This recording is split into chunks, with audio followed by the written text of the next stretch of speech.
Hello, everyone. My name is Ahmed. I'm a third-year pathology resident, and today I'm going to be talking about B-lymphoblastic leukemia, lymphoma, minimal residual disease testing using the standardized flow cytometry panel made by the Children's Oncology group. So let's get started.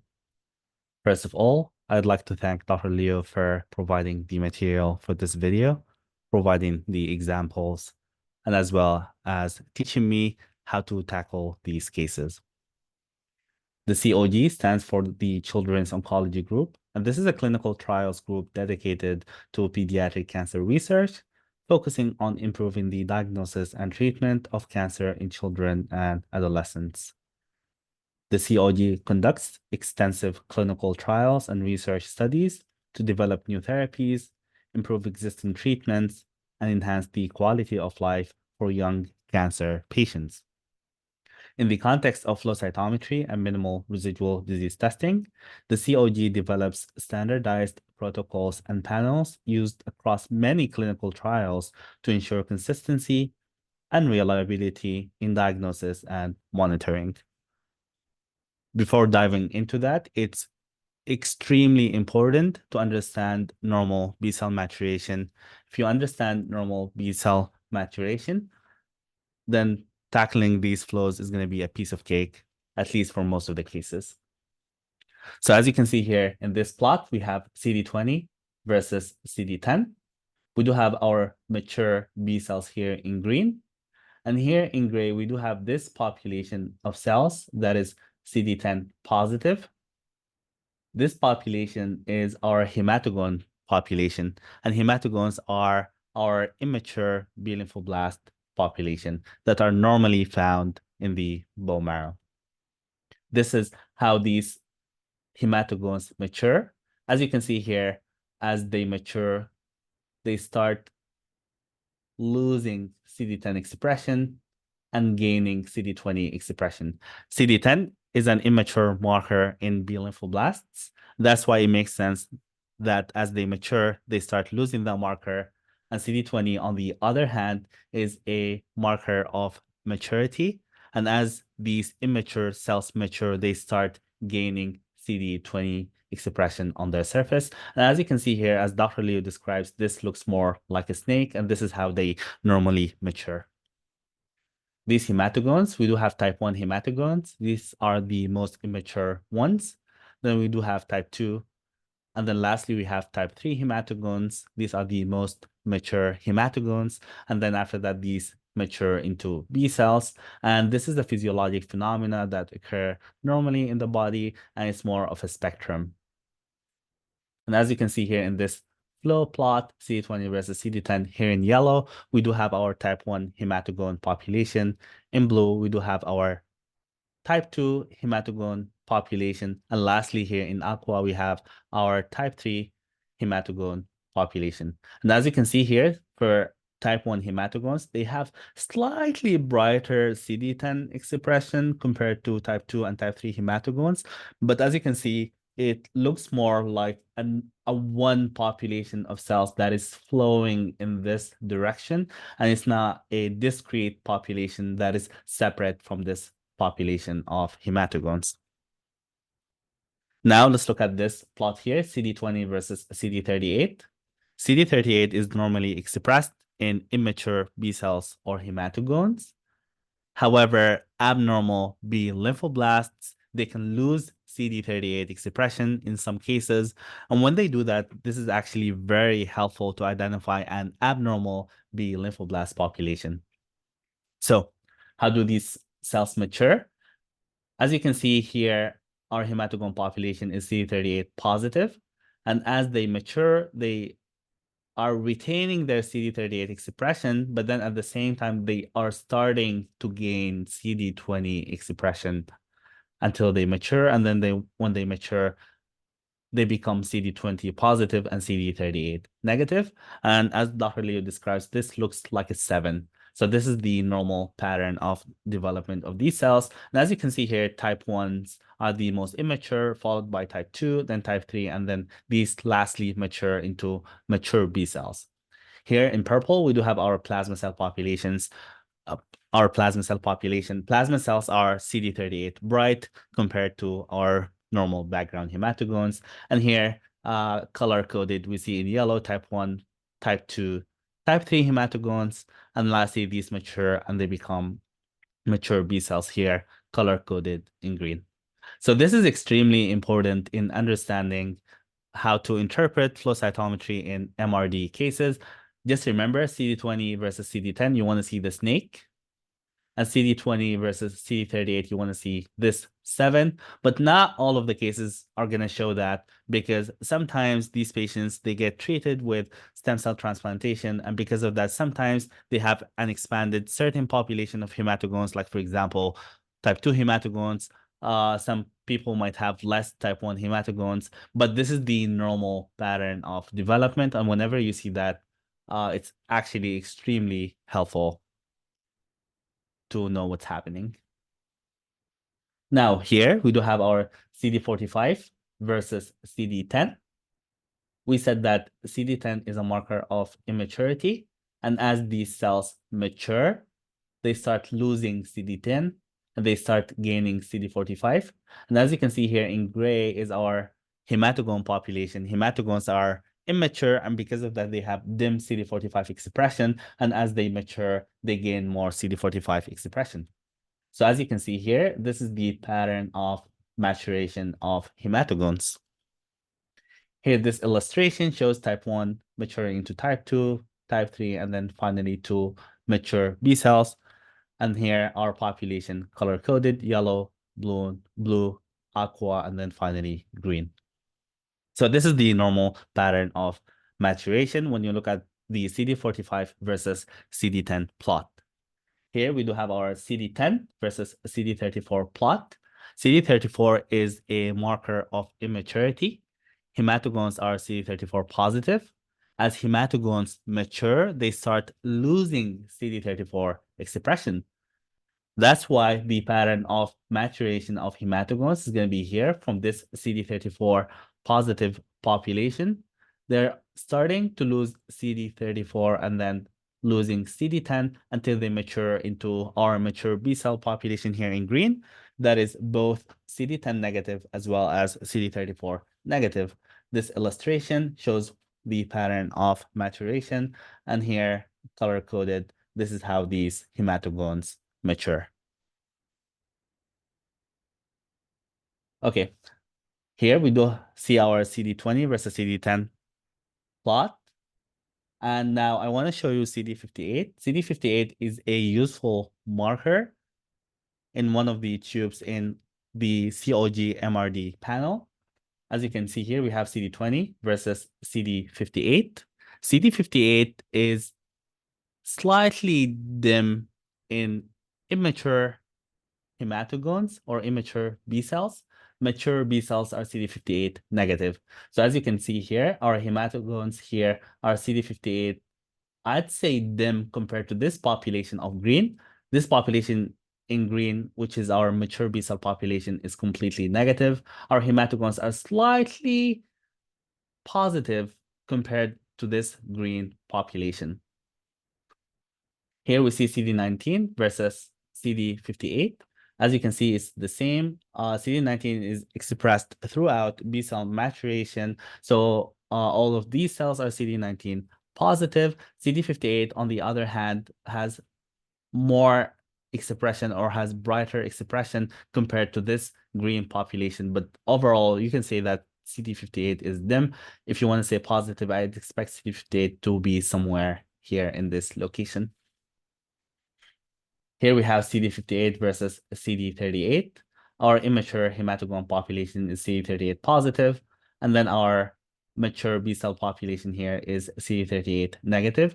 CD58 is more expressed in immature hematogones compared to normal B cells, mature B cells. And here, CD45 versus CD58, as you can see, our hematogone population has dimmer expression of CD45, and CD58 is the same as the other plots that we looked at. Why is this useful? This can be useful in cases in which you can have a discrete population that is CD58 positive compared to the normal background hematogones.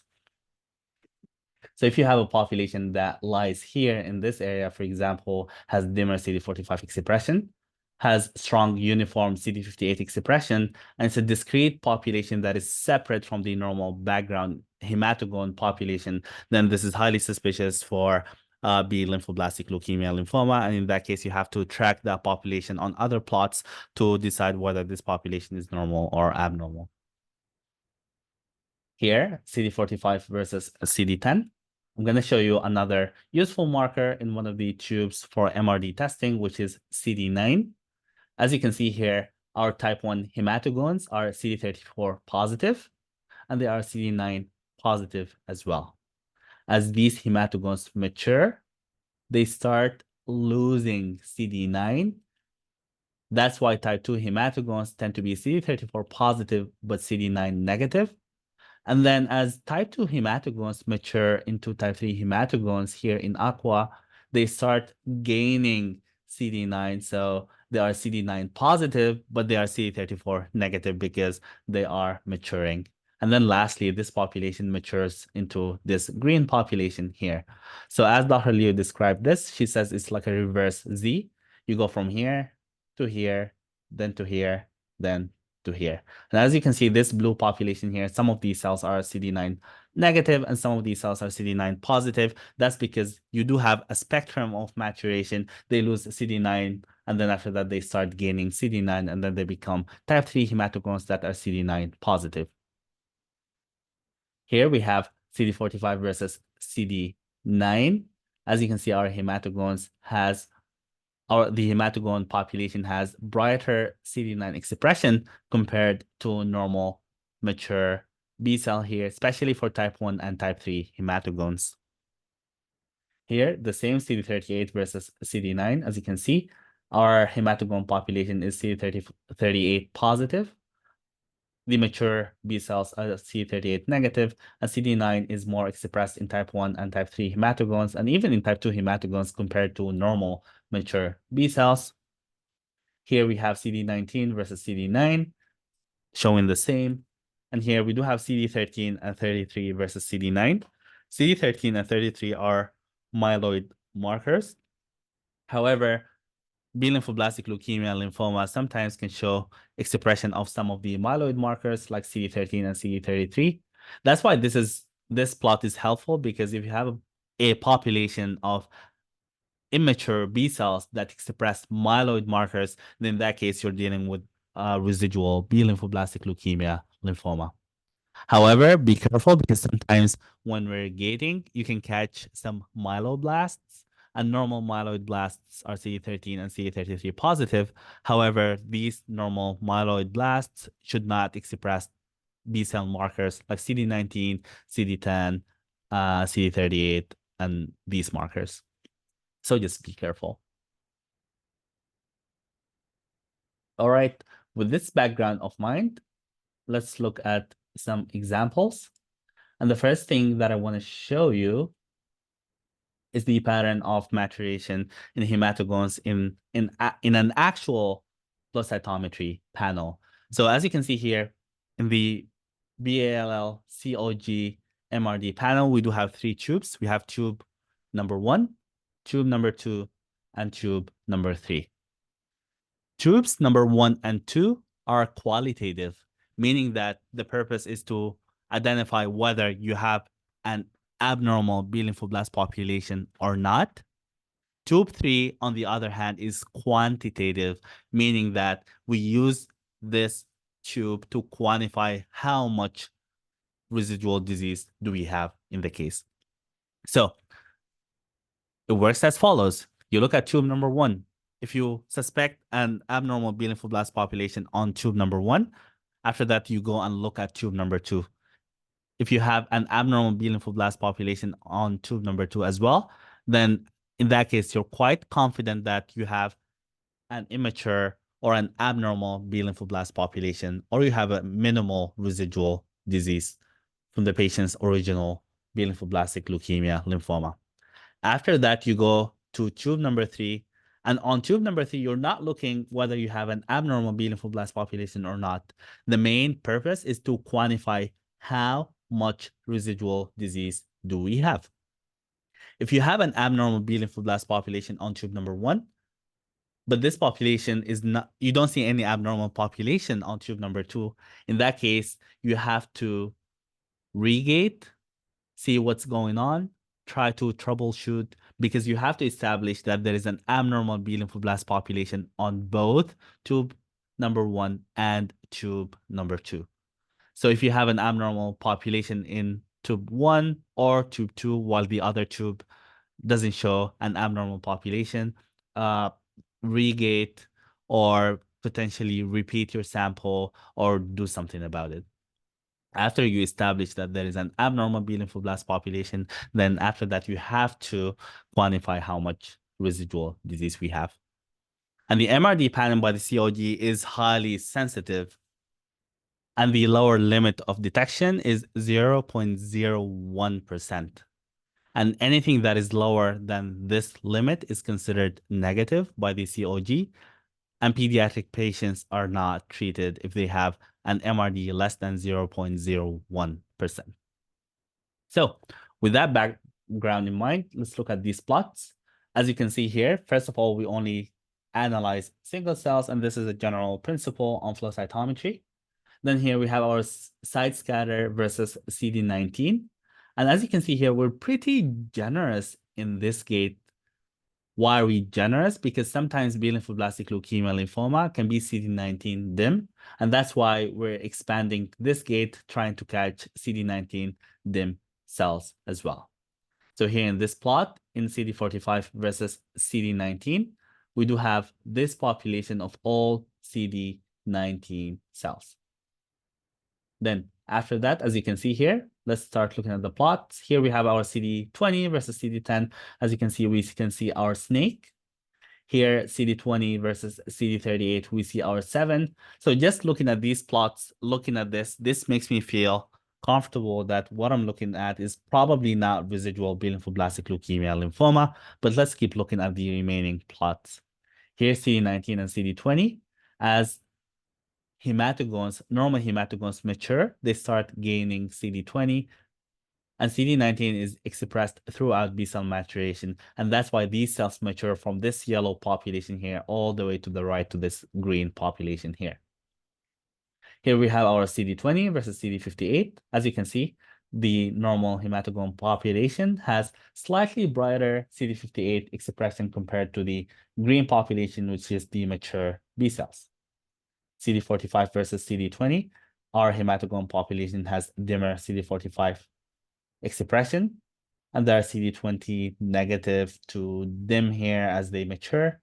And here in this plot, CD38 versus CD10, as you can see, as these cells mature, they start losing both CD10 as well as CD38. This purple population here, these are our plasma cells, and we said that plasma cells have brighter CD38 expression compared to our hematogone population. Here, CD19 versus CD10, as you can see, our hematogones are CD10 positive, and our mature B cells are CD10 negative. Here, CD19 versus CD58 is similar to what we discussed earlier.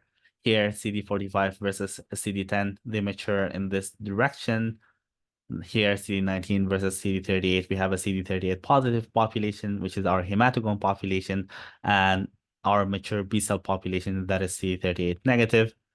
This plot here shows the same. Here, CD45 versus CD38 is similar to what we discussed earlier. CD58 versus CD19, similar to what we discussed earlier. CD45 versus CD58, as we discussed earlier. Here we have this interesting plot, which is CD10 versus CD34. And this is actually super helpful because generally speaking, B lymphoblastic leukemia lymphoma blasts, they tend to be sometimes brighter in CD34 compared to our normal hematogone population. So if you have a population all the way here to the right, and this population is a discrete population that is separate from our normal hematogone population, then in that case, you're probably dealing with a B lymphoblastic leukemia lymphoma. So this plot is super helpful. this plot here is super helpful as well. We have CD38 versus CD34. We said that normal hematogones are CD38 positive. However, B-lymphoblastic leukemia and lymphoma, the cases are frequently CD38 negative, and that's actually super helpful because if you're looking at an abnormal B-lymphoblast population that is CD38 negative and CD34 bright, meaning that this population would be located here, being located here, mean that they are CD34 positive and they're CD38 negative. If you have a population here, a discrete population, you're probably dealing with a B lymphoblast population from a B lymphoblastic leukemia lymphoma. Here, CD10 versus CD38. Similarly, if you have a population that is CD10 positive but CD38 negative, meaning that this population is around this location here, then you're probably dealing with residual disease. So this is tube number 1. And the markers that we have in tube number 1 include CD20, CD10, CD38, CD19, CD58, CD34, as well as CD45. Now, let's proceed to tube number 2.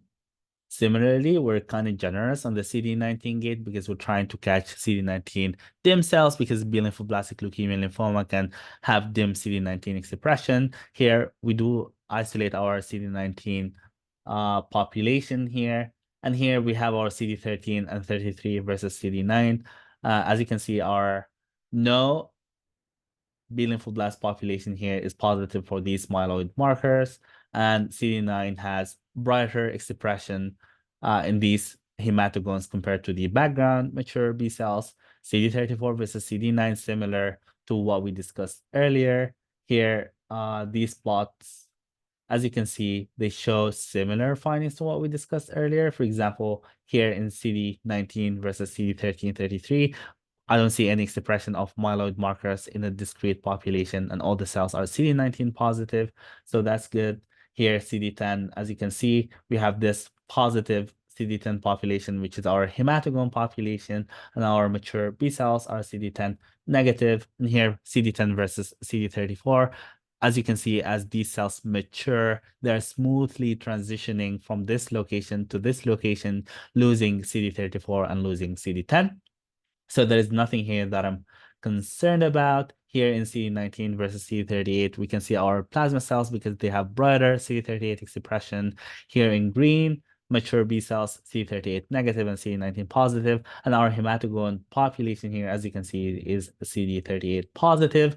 And lastly here, CD10 versus CD38. As you can see, the hematogone population is flowing from this direction to this direction, losing CD10 and losing CD38. So this looks like a normal hematogone population. Now, briefly, I'm going to discuss tube number 3. And in this case here, as you can see, we haven't seen an abnormal B-lymphoblast population in tube number 1. We haven't seen an abnormal B-lymphoblast population in tube number 2. Then in that case, tube number 3 is not super important because, as I said earlier, the main purpose for tube number 3 is to quantify how much residual disease we do have. So to understand this panel, first of all, we have side scatter versus cyto16. And cyto16 is a nuclear dye that binds to nucleated cells. And by doing that, we isolate the nucleated cells here, which are cyto16 positive because cyto16 is going to bind to the nuclei of these cells. And this is very important because we don't want to include any normal erythroid cells or normal red blood cells because RBCs, they do not have mature RBC, they do not have nuclei, and because of that, they're going to be cyto16 negative, and they're not going to be included in our flow cytometry analysis. And that's a general principle in flow cytometry. We don't include mature red blood cells. Then after doing that, we only isolate mononuclear cells, meaning that we isolate T cells, B cells, NK cells, and erythroid progenitor cells. The cells that are excluded here, as you can see, is this population that has high side scatter, and this population is the granulocytes. And the reason for excluding granulocytes from our analysis is because granulocytes are extremely unstable. And if granulocytes are included if theoretically, if they're included in MRD testing, the problem is because of their instability. If you take a sample today and then you take half of the sample, you run the sample, you do your analysis, and you take the other half and do that, let's say tomorrow, you're going to end up having two different results, like extremely different. That's because of the instability of granulocytes, and they affect the quantification of residual disease testing. Because of that, we don't include granulocytes in our analysis. What do we include? We include mononuclear cells because they are stable. And as I said, these include lymphocytes, which are T cells, B cells, and NK cells, as well as erythroid progenitor cells. So as for the color coding, how do we do that? As you can see here in this chart, we have CD45 versus CD19. By doing that, we can isolate the CD19 positive cells. And then here in this chart, we have CD45 versus CD3. By doing that, we can isolate the CD3 positive cells, which are T cells. And here we have CD45 versus CD71. And by doing that, we're isolating this CD71 positive population, which is the erythroid progenitor population. So by doing that, we are doing our color coding, and then let's come here and have a look. As you can see, we have our T cells, we have our B cells, and we have the erythroid progenitors. And then after that, we run the panel, and the main purpose is to get to these numbers, because at the end of the day, to make the quantification, we quantify the number of cells that are leukemic, the residual leukemic cells, divided by the mononuclear cells. And that's why we do this panel to get this number, which is the number of mononuclear cells. To do the quantification, let me show you quickly how we do that.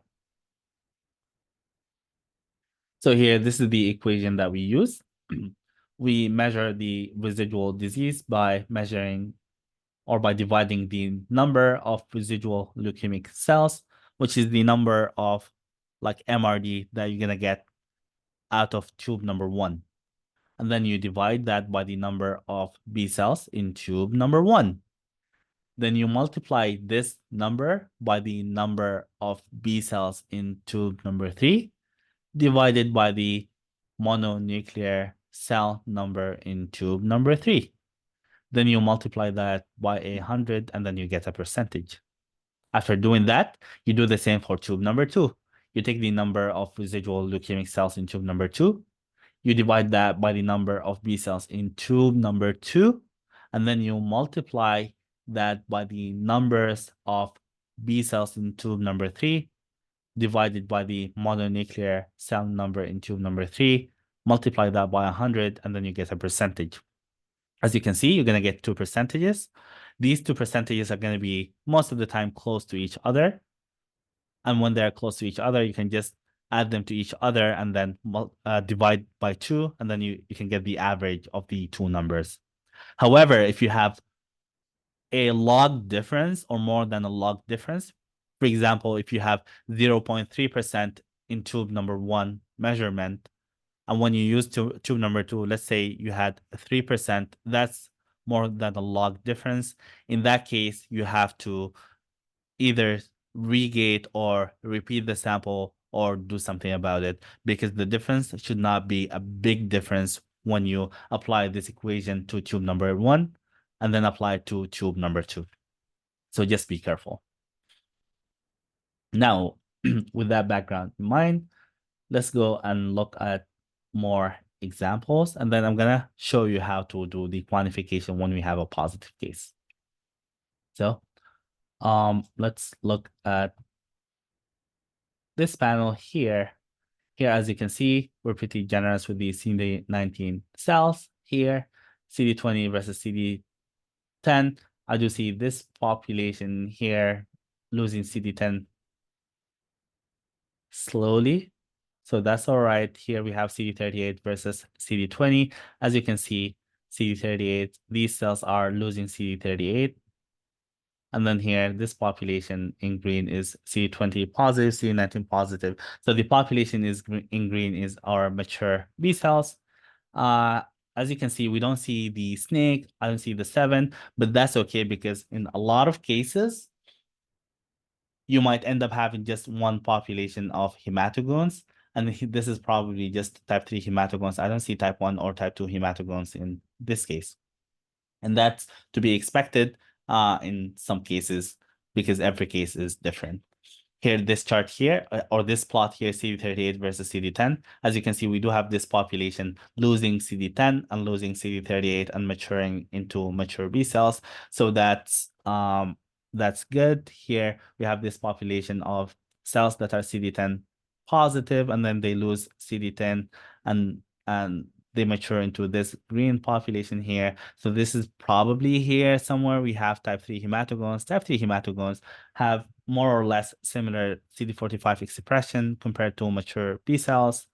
And now let's go here, looking at CD10 versus CD34. I don't see any CD34 like bright population, or I don't have any CD10 bright population. This seems to me like maybe some background junk here and maybe some normal type 3 hematogones here with some CD10 expression, but the whole thing is CD34 negative, so it's not very concerning. And type 3 hematogones in general are CD34 either negative or CD34 dim. And this plot here, CD10 versus CD38, this population is maturing, losing CD10 and CD38. So there is nothing I'm concerned about here in tube number 1. And then if you're not concerned in tube number 2, then after that you look at in tube number 1, you look at tube number 2. Here we have our CD19 cells. Here I'm looking at the CD9. The CD9 is slightly brighter compared to the mature B cell here, but I don't see a discrete population that is strong and uniform and for CD9 compared to this background hematogone population and normal mature B cells. So I'm not super worried. Here we have this population, CD10 slightly dim, maturing into mature B cells. So I don't see the patterns that I explained to you in the hematogone populations maturation that I showed you earlier. But then at the same time, what I'm seeing here is only type 3 hematogones, and that's to be expected in some cases.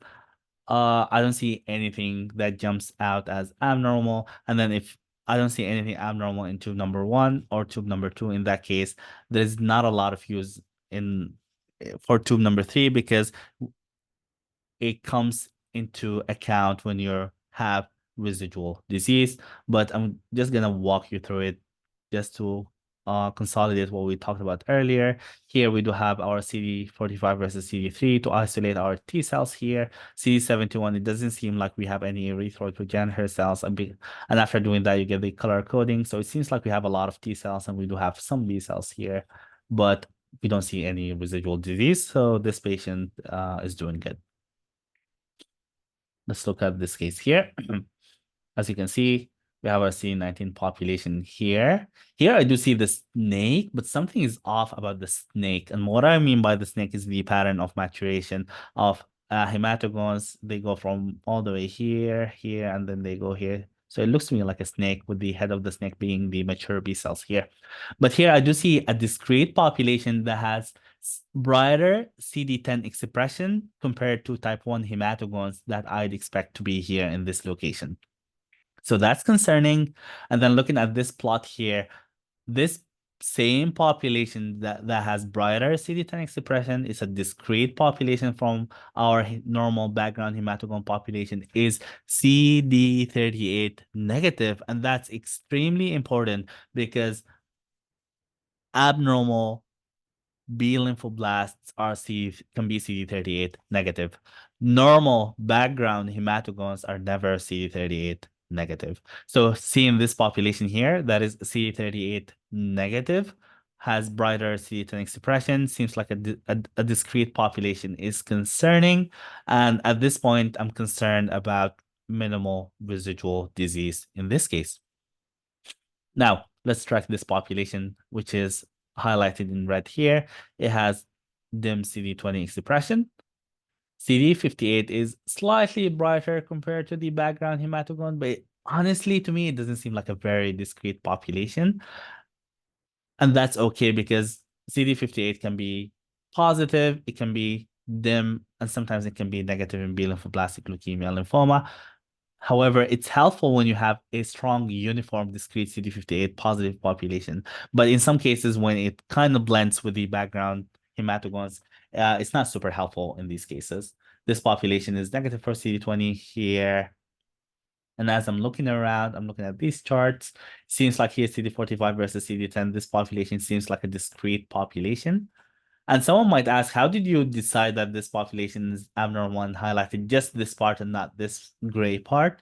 I can answer this question by going here into this chart. As you can see here, CD10 versus CD34, we have a population here in the corner. It has brighter CD34 expression compared to normal hematogones.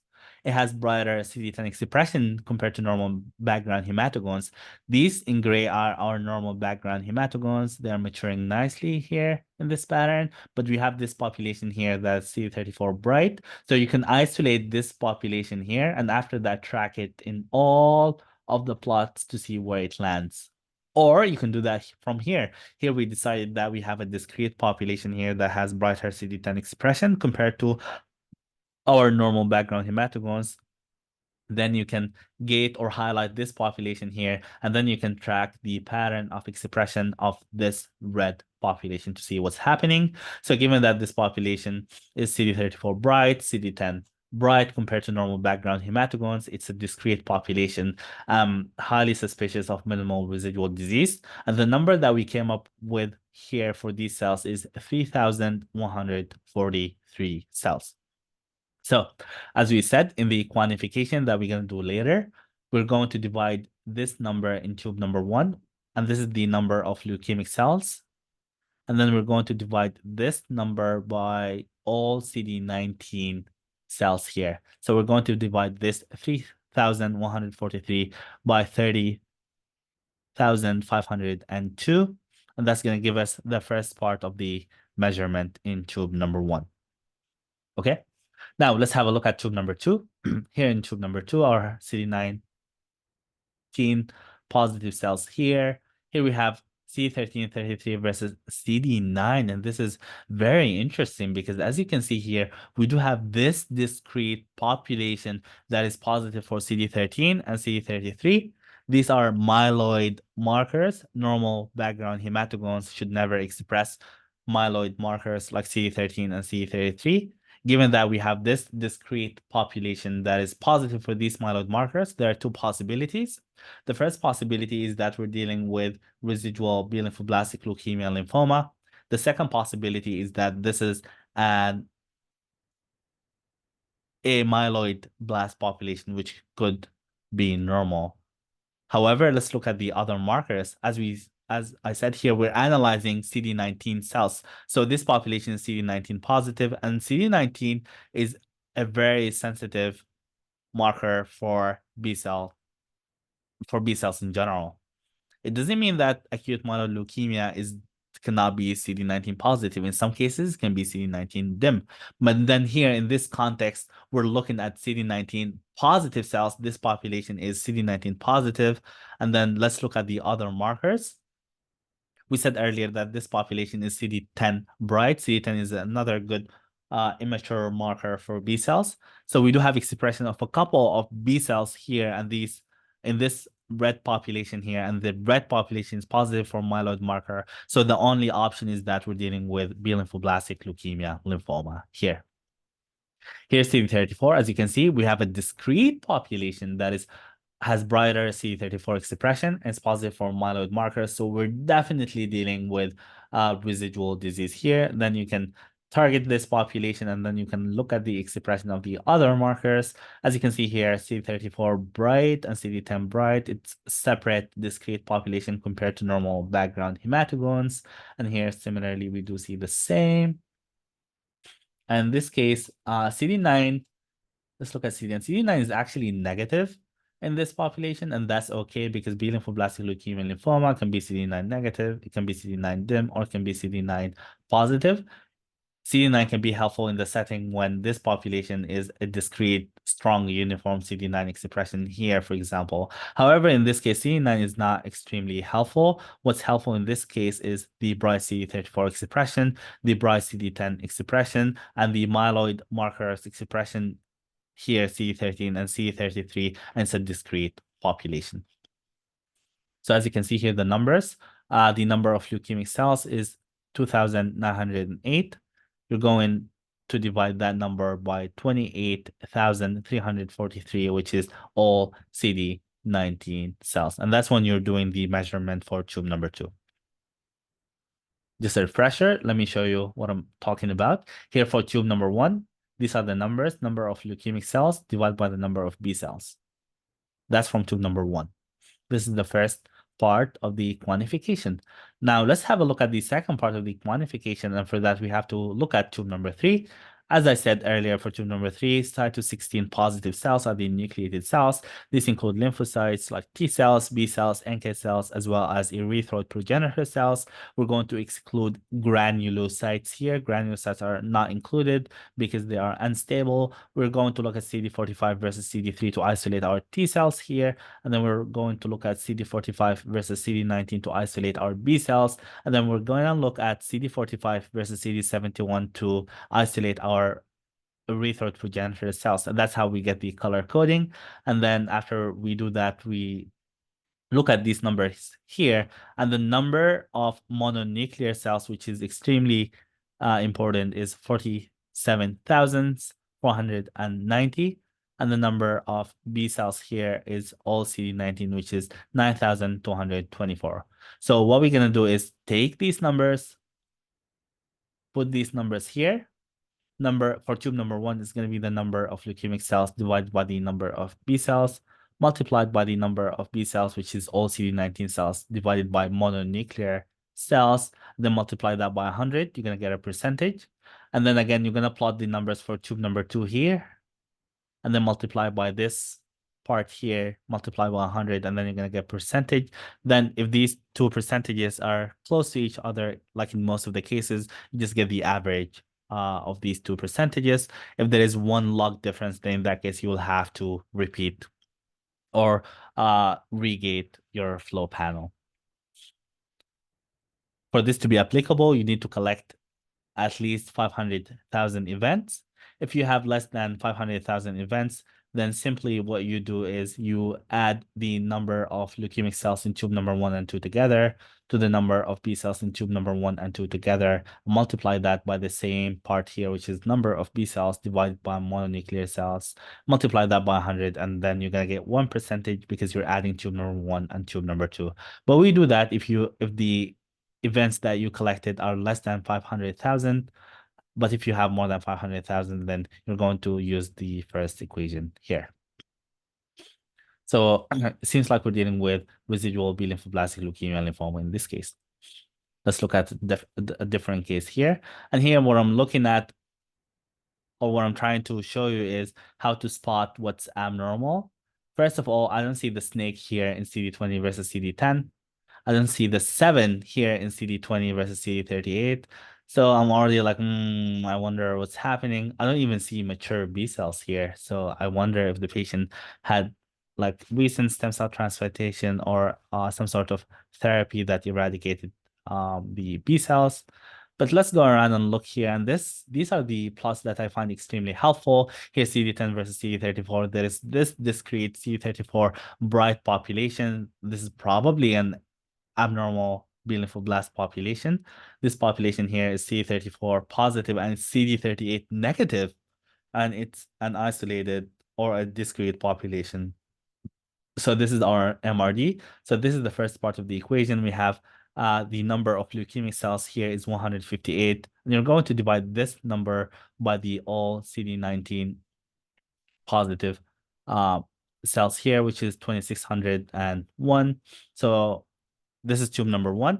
And as I said earlier, the purpose of tube number 1 and 2 is to identify an abnormal B-lymphoblast population. So tube number 1, I see an abnormal B-lymphoblast population. Now I'm going to look at tube number 2 and to confirm that this is what's actually happening. As you can see here, CD34 versus CD9, I do see a discrete population that has bright CD34 expression. So at this point, I'm already confident that we're dealing with a residual B-lymphoblastic leukemia lymphoma. And this plot is extremely helpful in this case here because these cells are positive for myeloid markers CD13 and CD33, but so we're dealing with an abnormal B-lymphoblast population expressing myeloid markers, and these are not myeloid blasts because these cells are positive for CD19, which is a very sensitive marker for B cells in this case.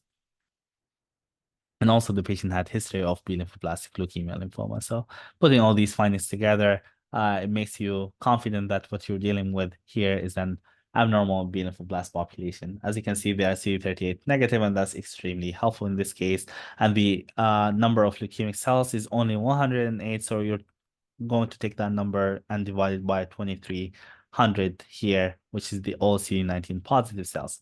So you're going to get a number for tube number 1, you're going to get a number for tube number 2, and now we're going to look at tube number 3. Now, as I said, it's quantitative. The purpose here is not to identify whether we have an abnormal B-lymphoblast population or not. The purpose here is to figure out the number of mononuclear cells. So the part here, the second part of the equation is going to be the number of B cells, which is all CD19 here, 126. And then you're going to divide this number by the total number of mononuclear cells. And then you're going to do that when you're doing the calculation for tube number 1. And then you're going to do that when you're doing the calculation for tube number 2. And then you're going to end up with 2 numbers. And then you're going to add these numbers together. And then when you add these numbers together, you're going to get a percentage. And that's the minimal residual disease. I hope that this example is clear. Now, let me show you another example here. Let's look here. This population is CD20 negative and it's CD38 negative. So as you can see, I don't see the snake here, but I do see this population that has bright or positive CD10 expression here. So this could be type 1 hematogones, who knows? But then looking here at this plot, CD20 versus CD38, I don't see the 7, but I do see 2 populations. I see a CD38 positive population, and this is our normal background hematogones here. But I do see this same population that is positive for CD10 here is completely negative for CD38 and it's negative for CD20. So for sure, here we're dealing with residual B-lymphoblastic leukemia lymphoma. And then this population has more CD58 suppression compared to normal background mature B cells here. And then I'm looking at this chart here, CD10 versus CD34. This population is bright for CD34. And then this population here, this plot is super helpful.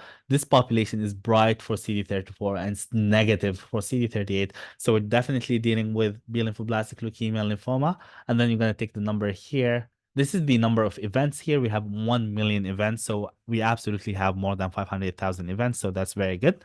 And then you're going to take this number, which is the MRD, which is the number of leukemic cells, which is 7,216, and divide that by this number, which is 17,869 for tube number 1. Now let's have a look at tube number 2. For tube number 2 here, we have this population CD34 bright. CD9 has, I'd say, dim expression, more expression than normal mature B cells, but that could be hematogones. But hematogones are usually not CD34 bright like this. But let's look at other markers here, CD34 versus CD1333. In this case, it's not extremely helpful because I don't see expression of myeloid markers on this population here. Here, the population is bright for CD34 and positive for CD10 and positive for CD19. So it's definitely an immature B cell population, given that this population is bright for CD34. It makes me think that this is a residual B-lymphoblastic leukemia lymphoma. And given that this population is negative for CD38, I'm quite confident that this is residual B-lymphoblastic leukemia lymphoma. And the number here is 7,074. You're going to divide this number by all CD19 positive cells, which is 19,013. And then let's go have a look at tube number 3. And for tube number 3, what we're looking at is this number here, mononuclear cells. And then the number of CD19 cells is 2067. So you're going to divide the 2067 by the number of mononuclear cells, which is 34,357. So as you can see, at the end of the day, also here, you're going to get two percentages. You're going to get the average of the two percentages. And then that's going to be your MRD. And what I want to say is that at the end of the day, what you're trying to accomplish is getting the number of leukemic cells divided by the total number of mononuclear cells. And because you cannot get this number of mononuclear cells from either tube number 1 or tube number 2, that's why we need tube number 3 to get this number. And then at the end of the day, that's how we decide the minimal residual disease. Let's look at this example here. I do see the snake, as you can see, kind of, but then this population is bright for CD10, and the same population that is bright for CD10 seems like a discrete population as negative for CD38. So this is definitely a B-lymphoblastic population. And here, CD10 versus CD34, as you can see, this population has bright CD10 and CD34.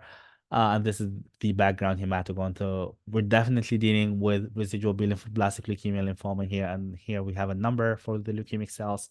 And then you're going to go for tube number 2 to confirm your suspicion. This population is bright for CD34, and it expresses myeloid markers, CD13 and CD33. So for sure, I'm quite confident that what I'm looking at is B-lymphoblastic leukemia lymphoma here. And then you're going to get the number of this is the number of leukemic cells here divided by the all CD19 positive cells. And this is tube number 3 here. And the main purpose is to get the number of mononuclear cells. Let's look at another example here. In this example, let's spot what's wrong or what's going on, or maybe it's normal. Let's see. Do I see the snake? Not quite sure. Do I see the 7? Not quite sure. But then in this case, I'm going to go here and look at this very useful chart. We have this discrete population that is extremely bright for CD34. And this population it has similar CD38 expression to the normal mature B cells, but compared to the hematogones here, this is the normal background hematogones. They have dimmer expression of CD38, and they have much brighter CD34 expression. So we're definitely dealing with MRD here. Now let's look at tube number 2. Here, CD9 is actually helpful here because I do see bright CD9 expression here. Our normal hematogones usually fall somewhere here, but this population has brighter CD9 expression, and then this population is bright for CD34. So we're dealing with B-lymphoblastic leukemia lymphoma. The myeloid markers are negative in this case, CD13 and 33. And then looking here, this is helpful because this population is a discrete population that has bright CD34 expression. And here, CD9, as you can see, is brighter compared to normal background hematogones. So we're dealing with residual B-lymphoblastic leukemia lymphoma. And then after that, you're going to look at the mononuclear cell number, plot the numbers, and then you're going to come up with a percentage. And now I'm going to show the last example for today. Here, we're being pretty generous with the CD19 gate. Here, do I do this? Do I see the snake? Oh, not really. But this part looks fine. The CD10 expression looks fine in this population. But I don't see a lot of mature B cells, and that depends on the clinical scenario and what you're looking at. But this pink population is negative for CD20 and it's negative for CD38. Given that this population is negative for CD38, I'm quite confident that we're dealing with residual B-lymphoblastic leukemia lymphoma.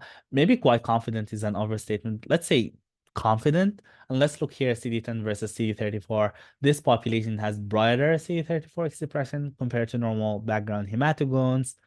And here, this population is definitely positive for CD38, bright CD38, and it's definitely negative for, sorry, this population is bright for CD34 and is negative for CD38 compared to normal background hematogones. So at this point, I'm pretty confident that we're dealing with B-lymphoblastic leukemia lymphoma on tube number 1. But let's have a look at tube number 2 here. Here, CD9 is not extremely helpful. CD13 and 33, the myeloid markers are not extremely helpful. let's have a look here. But this CD19 versus CD38 is helpful because this population is CD38 negative. And similarly, you can see that here, this is our normal background hematogone population, CD38 positive, and this population here is completely CD38 negative, but it expresses CD10, which is an immature marker for B cells, and it's a CD19 positive cell. So we're definitely dealing with a B cell here. So it seems like we have residual B-lymphoblastic leukemia lymphoma, and then you get the number of mononuclear cells from here. So I hope that this is clear for all of you out there. If you have any questions, please put them in the comments, and then I can respond whenever I get the chance. Once again, I'd like to thank Dr. Leo for her tremendous help with making this video, and I hope that this explanation was clear. This is the end of this video, and see you next time.